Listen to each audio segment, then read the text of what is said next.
जयशंकर जी friends, astrological facts में आपका स्वागत है। तो चलिए आज बात कर लेते हैं रेकी सिंबल यूनिटी की, जो कि रेकी मास्टर सिंबल में आता है। यूनिटी सिंबल जो पावर रखता है, ये शायद आपको भी आपके टीचर ने बताया हो। मतलब टूटे दिलों को जोड़ना, और जो मतलब एक दूसरे के कहते हैं ना कि नफरत करते हैं, बात नहीं करना चाहते, तो उन्हें एक यूनिटी सिंबल के साथ हम जोड़ सकते हैं। तो चलिए अपने एक प्यारे से एक्सपीरियंस के साथ आपको इस सिंबल के बारे में जानकारी देती हूँ। लेकिन अगर आप मेरे चैनल पर नए हैं तो चैनल को प्लीज सब्सक्राइब करें और वीडियो को लाइक और शेयर करना बिल्कुल मत भूलिए।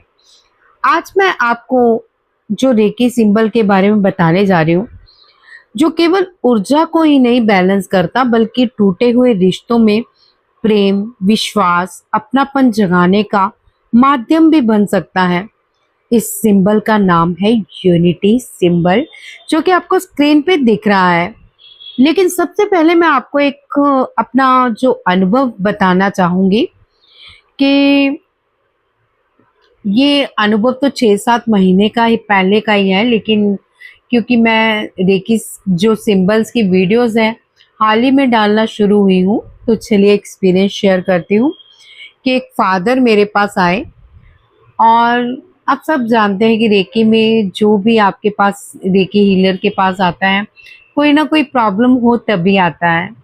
तो यहाँ जो फादर की आंखों में पीड़ा थी, मतलब बात करते करते रोना निकल गया उनका। उन्होंने बताया कि उनका बेटा लगभग 15 साल पहले किसी बात से नाराज होकर यूएसए चला गया है, और वहां उसने अपनी पसंद से शादी कर ली।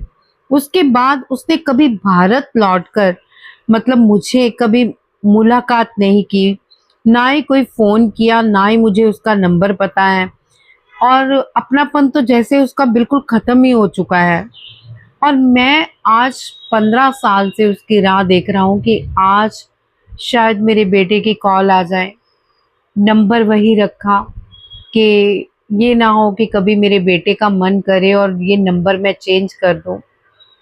तो आप समझ सकते हैं उस फादर की पीड़ा को कि 15 साल पहले सिर्फ इस बात से झगड़ा करके चला गया कि मुझे वहाँ की एक लड़की से शादी करनी है।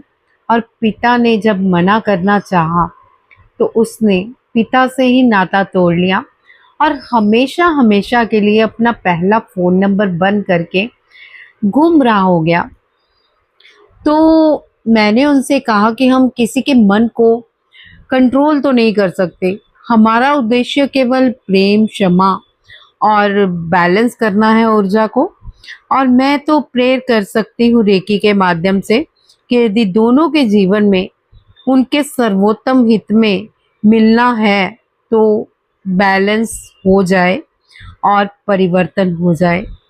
तो सबसे पहले क्या करना है, कैसे आपको ये सारी चीज़ें गाइड करनी है। अगर आप एक रेकी हीलर हैं तो समझिए, कई बार होता है कि कईयों के रिश्ते टूट जाते हैं या कुछ घर छोड़ के चले जाते हैं और उनका पता भी नहीं होता कि कहाँ गए हैं कहाँ नहीं, क्योंकि अपनापन खत्म हो जाता है, कोड कट हो जाता है एक नाराज़गी के साथ। और मतलब मैं जो चीज़ बताने जा रही हूँ आपको कि कैसे आप यूनिटी सिंबल के माध्यम से उनके बीच में फिर से यूनिटी क्रिएट कर सकते हैं। और कुछ भी ज़बरदस्ती करने की कोशिश मत करें। बहुत सारे हीलर्स अपनी अफ़वाम पता है क्या देते हैं कि मतलब ये करो, ऐसे नहीं करना चाहिए। आपको बोलना चाहिए कि अगर उनके हित में है तो अब ये हो जाए। तो आप समझ सकते हैं कि उनके हित में मतलब क्या है और कैसे होना है। ये सारी बातें मैं आपके साथ शेयर कर रही हूँ, तो आप इसे समझिए ज़रा ध्यान से कि आपको यूनिटी सिंबल जब लगाना है या कोई भी सिंबल लगाना है तो आपको ये ज़रूर बोलना है कि जो उनके हित में हो वो हो जाए। तो चलिए बताती हूँ करना क्या है। सबसे पहले तो चौकुरे से ऊर्जा को एक्टिवेट करें, मतलब जो उनकी एक ऊर्जा क्रिएट होती है ना आपस में अपनेपन की, तो उसको एक्टिवेट करना है अपने चौकुरे के साथ। फिर सहेकी के माध्यम से आप उनके जो घाव है इमोशनल, चाहे वो पिछले जन्म से चलते आ रहे हैं या इसी जन्म से हैं, तो उनको हील करना है कि जिस घाव की वजह से उन दोनों में अनबन हुई उसको भरना है। फादर को भी मतलब सेकंड पर्सन को भी और फर्स्ट पर्सन को भी। तो उनके जो घाव है उनको हीलिंग दे सहेकी के माध्यम से। उसके बाद पहुंचा जेशु नैन से दूरी पे आप कनेक्शन बनाएं और ऊर्जा भेजें, यानी हीलिंग भेजें पहुंचा जेशु नैन के माध्यम से। उसके बाद डाइको म्यू की उच्च स्पिरिचुअल जो एनर्जी है उन दोनों की ऊर्जा को प्रकाश से भरने का संकल्प करें। जैसे कि उन मतलब मैं यहाँ फादर और उनके बेटे की बात कर रही हूँ, तो यहाँ पे एक रिश्ता हो गया। कई बार दोस्त होते हैं या फिर कई बार कोई लवर्स होते हैं जिनमें मतलब एक फैमिली रिलेशन नहीं होता, डीएनए मैच जो होता है वो नहीं होता, तो आप हीलिंग भेज सकते हैं। लेकिन डाइकोम्यू जो होता है उन दोनों की ऊर्जा को बैलेंस करके उन दोनों में एक ही प्रकाश से जोड़ देता है।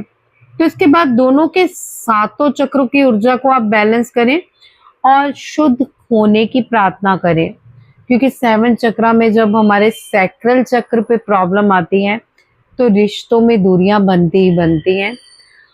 और जरूरी नहीं कि ये जो दूरियां हैं रिश्तों में ही हो, ये मनी के साथ क्रिएट हो सकती हैं, ये किसी दोस्त के साथ हो सकती हैं, या फिर हेल्थ के साथ हो सकती हैं, आपकी बॉडी के साथ हो सकती हैं। तो इस ऊर्जा को आपको सातों चक्रों पे पहले बैलेंस करना है, उसके बाद सैक्रल चक्र की हीलिंग करनी है। और फिर जब पूरी जो एनर्जी है वो पीस में आ जाए, बैलेंस हो जाए, तब लास्ट में जाके आप यूनिटी सिंबल का प्रयोग करेंगे। मतलब सारे अवरोध हट गए, अब हीलिंग स्मूथली जाएगी। तो जब पूरी ऊर्जा शांत हो जाए तभी आपने यूनिटी सिंबल लगाना है। तो मैंने कल्पना की कि पिता और पुत्र के जो हृदय में प्रेम का प्रकाश निकल रहा है, पिंक एनर्जी निकल रही है, दोनों के बीच वर्षों से जो जमी हुई नाराजगी है, अहंकार है और दूरी है, धीरे धीरे यूनिटी सिंबल से प्रकाश में बदल रही है। दोनों के बीच एक गोल्डन एनर्जी का पुल बनाएं। कुछ समय बाद फिर मतलब आप ये हीलिंग करें। अगर 21 डेज के टास्क में नहीं होती, आप 5 डेज स्किप करें या 1 वीक स्किप करें, उसके बाद फिर से हीलिंग करें। कई बार कार्मिक बहुत मतलब ज्यादा होते हैं ऐसे, जिनकी वजह से हमारी हीलिंग इंस्टेंटली वर्क नहीं कर पाती। कई बार तो कर जाती है लेकिन कई बार टाइम लगता है। तो आप दोबारा से ये 41 डेज का टास्क कर सकते हैं, मतलब 21 डेज पहले, 21 डेज बाद में। इस तरह से यूनिटी सिंबल से आप हीलिंग कर सकते हैं। चलिए मैं अपना एक्सपीरियंस बताऊं कि जैसे ही ये हीलिंग 21 डेज बाद खत्म हुई, उसके बाद मैंने 5 डेज फिर रेगुलर की ये हीलिंग। तो कुछ समय बाद पिता का फोन आया और उनकी आवाज में खुशी के साथ रोना, मतलब उनसे बात ही नहीं हो रही थी। उन्होंने बताया कि जो मेरा बेटा 15 साल बाद अब अमेरिका से इंडिया आया है, सबसे पहले वो मुझे मिलने आया है। एंड मैं बता नहीं सकती हूँ कि मैं अंदर से कितनी खुश हुई सुन के कि एक मुझे भी ब्लेसिंग्स आ रही है फादर की। तो उन्होंने कहा कि आज हमारा परिवार फिर से एक हो गया, मेरे लिए ये सबसे बड़ी खुशी है। तो फ्रेंड्स, ऐसे अनुभव हमें ये सिखाते हैं कि जब हम प्रेम, क्षमा और मतलब पॉजिटिव भावना के साथ प्रे करते हैं तो कभी कभी रिश्तों में ऐसे बदलाव देखने को मिल जाते हैं। हर परिणाम अलग हो सकता है, इसलिए किसी निश्चित परिणाम की गारंटी नहीं दी जा सकती। यूनिटी सिंबल का उपयोग कहाँ किया जा सकता है ये मैं आपको बता दूं। हस्बैंड वाइफ के बीच में अगर प्रेम खत्म हो गया हो, बातचीत ना हो रही हो, तो आप यहाँ पे यूनिटी सिंबल लगा सकते हैं। माता पिता और बच्चों के बीच में बेटर रिलेशन करने के लिए भी ये सिंबल लगा सकते हैं। अगर भाई बहनों में कई बार दूरियां बन जाती हैं किसी कारण, तो यहाँ पे भी यूनिटी सिंबल काम करेगा। और फ्रेंड्स के बीच में कई बार गलतफहमियां हो जाती हैं, बातचीत बंद हो जाए, तो यूनिटी सिंबल यहाँ भी लगा सकते हैं। और आप चाहें तो पूरी फैमिली में एक सामूहिक हीलिंग में भी यूनिटी सिंबल का प्रयोग कर सकते हैं। सो एकता की भावना बढ़ाने के उद्देश्य से जहां भी आपने ये हीलिंग करनी हो वहां पे आप यूनिटी सिंबल का प्रयोग करें। जब भी आप यूनिटी सिंबल का प्रयोग करें, आपका संकल्प हमेशा ये होना चाहिए, जो भी परिवर्तन हो वह सभी संबंधित लोगों के सर्वोच्च हित और प्रेम के कल्याण में हो। याद रखिए, रेकी का उद्देश्य किसी की इच्छा पर कंट्रोल करना नहीं है, बल्कि पॉजिटिव ऊर्जा, शांति, उपचार के लिए प्रार्थना करना है। तो अगर आपको ये वीडियो पसंद आई तो लाइक करें और अपने फ्रेंड्स और फैमिली में शेयर करें। चैनल को सब्सक्राइब करना तो बिल्कुल मत भूलें। तो मैं कविता शर्मा मिलती हूँ आपको फिर नेक्स्ट वीडियो में। और मेरी आप सबसे एक और गुजारिश है, अगर आप में से भी कोई इस तरह की प्रॉब्लम से जूझ रहा है तो मैं जो नंबर देती हूँ आपको, आप मुझे हीलिंग के लिए संपर्क कर सकते हैं। और याद रखिए, ये हीलिंग आपकी गुप्त रखी जाती है, मैं सिर्फ एक्सपीरियंस शेयर करती हूँ, नाम पता सब गुप्त रहता है। तो चलिए, आपका बहुत बहुत धन्यवाद वीडियो देखने के लिए। जय शंकर जी।